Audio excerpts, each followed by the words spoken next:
Hey coach, so glad you found us. Couple things. First of all, subscribe. Please go over and do that.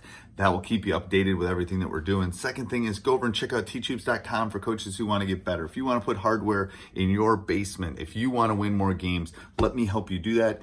I will give you my personal email address. We'll do one-on-one calls. We'll do office hours, less than $1 a day, 14-day free trial. Go over and check it out.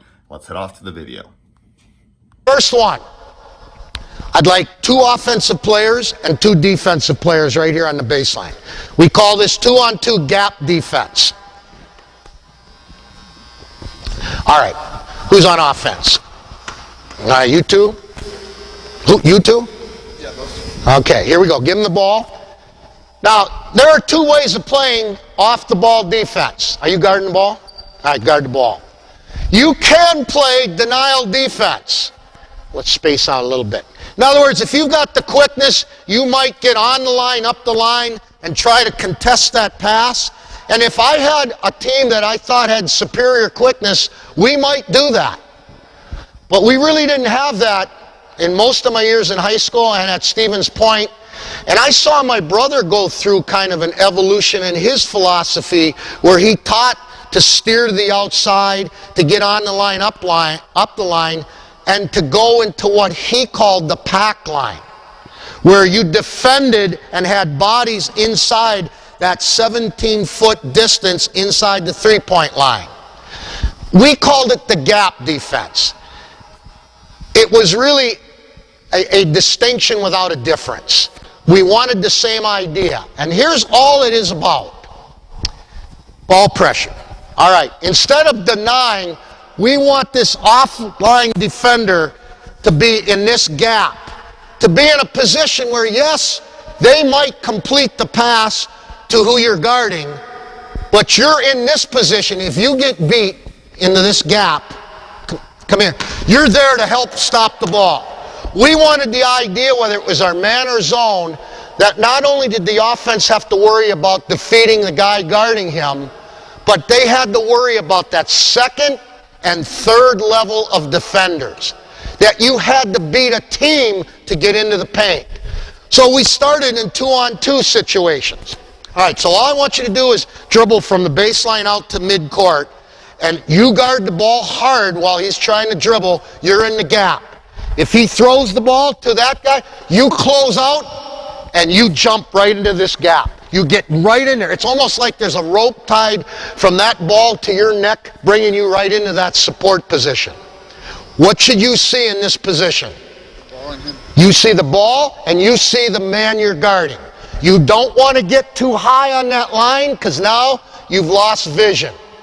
You don't want to get so low that you really aren't making it tough at all to complete that pass. Because I'm telling you, if they get lazy with the pass, get back into that gap position, you can get that steal. You can go for it without selling the farm, without gambling so much that you're out of position. So I just want you two to move it up to midcourt and then back, and you guys hard on the ball into the gap. From the gap, close out hard on the ball. Now you jump to the gap. Let's demonstrate that. If you can, yeah. All right, there you caused a turnover, and it was pretty easy right off the start. All right, keep your distance about 15 feet apart. Offense. Gap, talk. Hold it, son. Is it Jake? Jake, that's your gap right there. That's your gap. That's exactly what we're talking about. We don't want your teammate to say, man, if I get beat, I have no help there.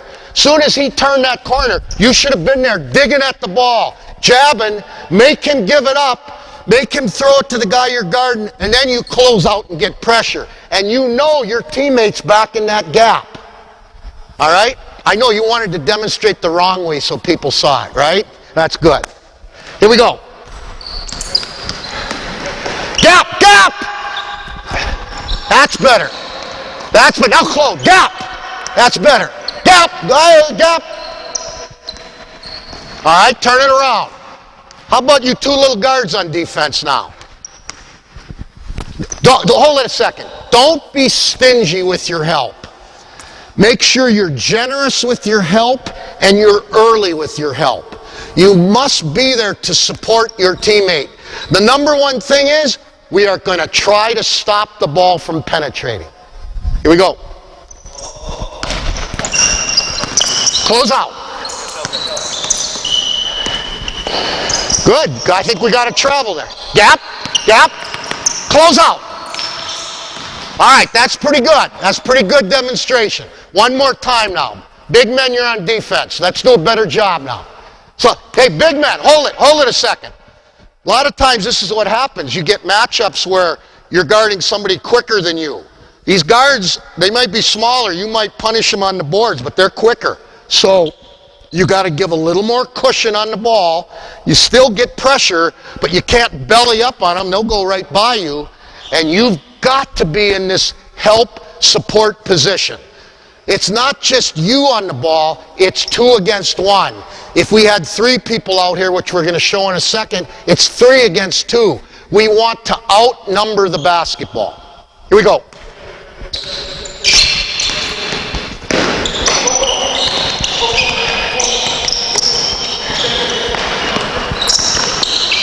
Close? All right.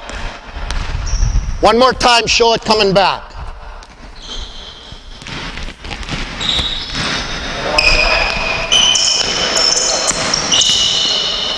Good, there you are. You're right into position for the steal. So many times the offense will make the mistake because they don't see the opening and they're used to being able to take the ball wherever they want to. Finish it up to the baseline.